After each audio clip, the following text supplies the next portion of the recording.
All right, so we are in the middle of a sermon series. We just started.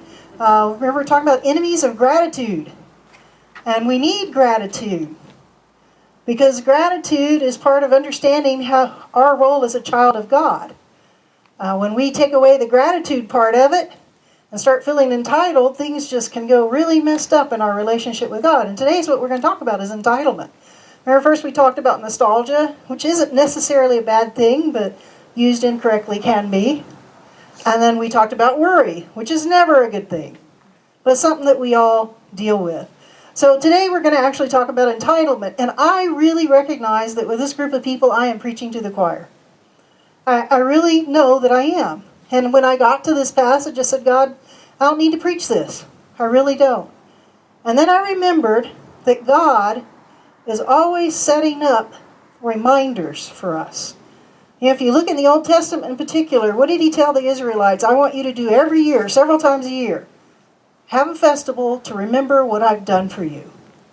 So as a reminder, we need to hear this today about entitlement. So let me go ahead and read our passage. It's in Matthew.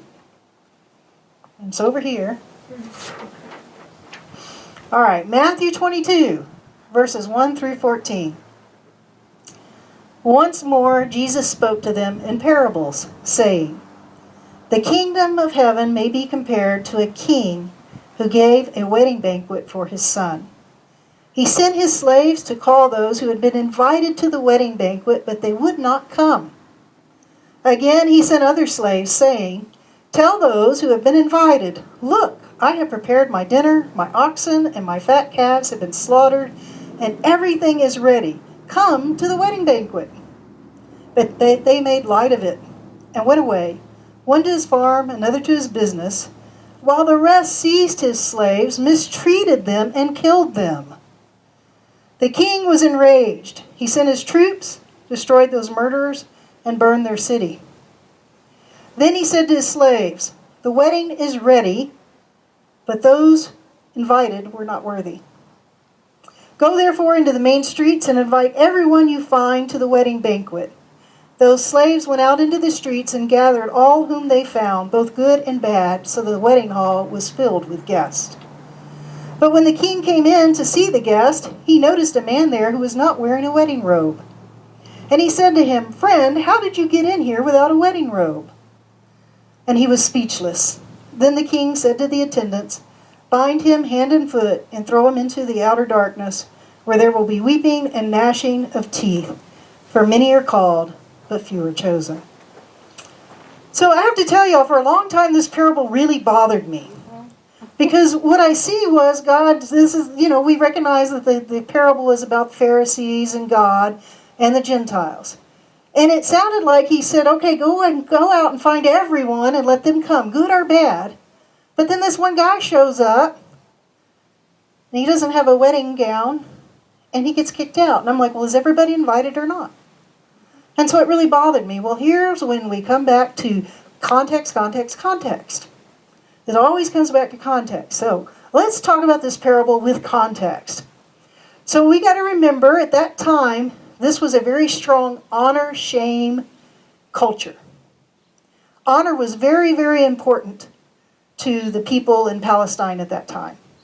And shaming was like the worst thing you could do to somebody. Even worse than stealing stuff. I mean, you shame someone, we're talking about a hanging offense. I mean, it just wasn't something you did. You did not shame people.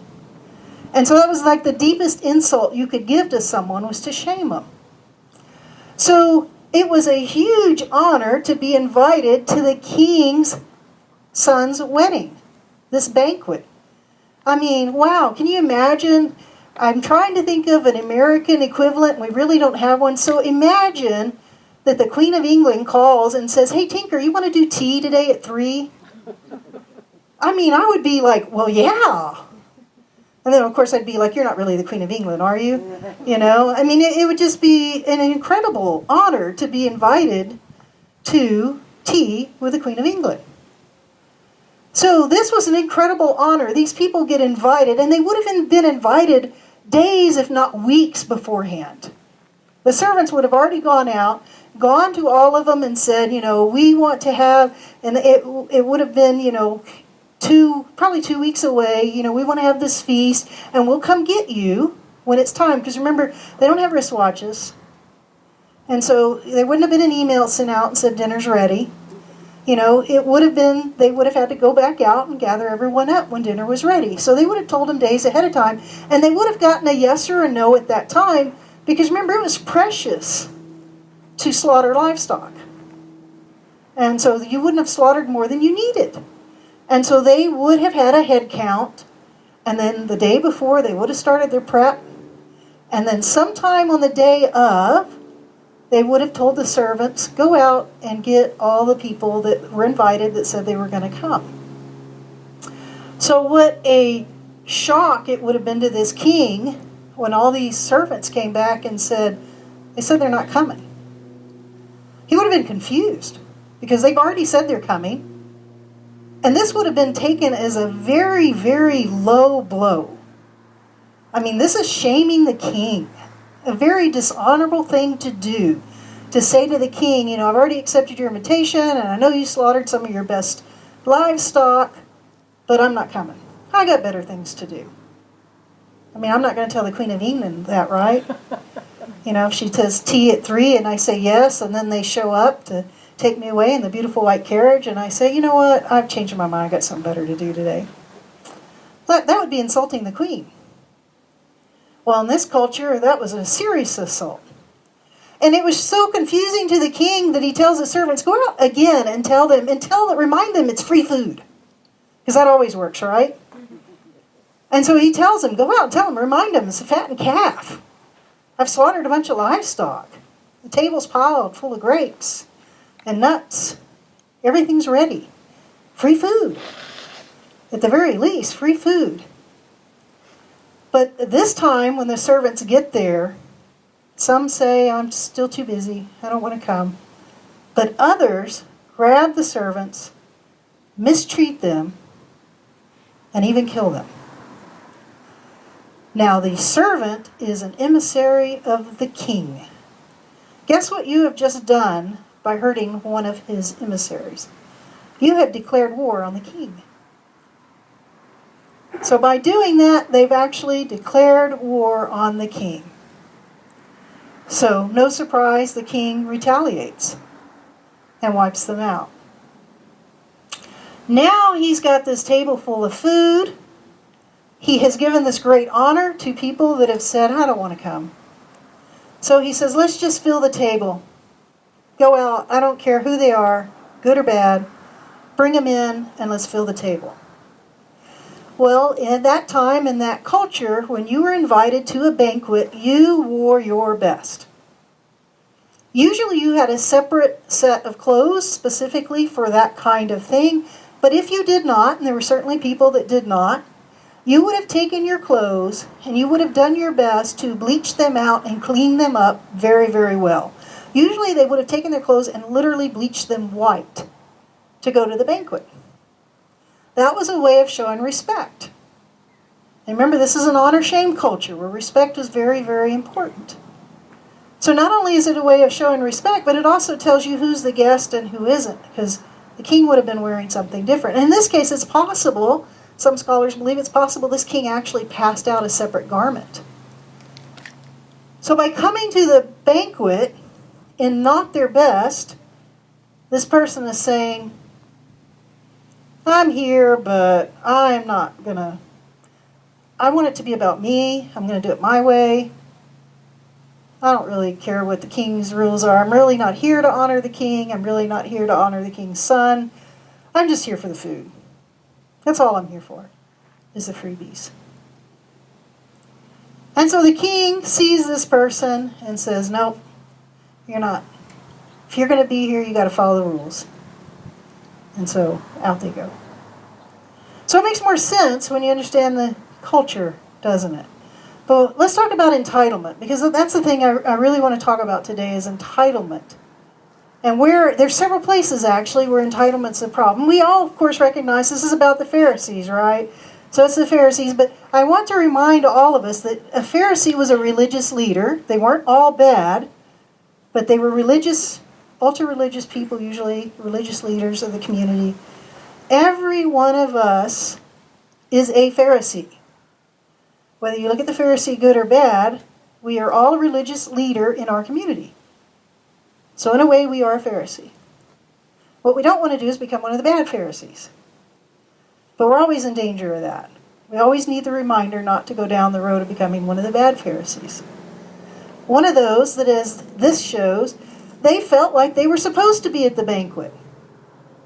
They had developed an attitude of entitlement.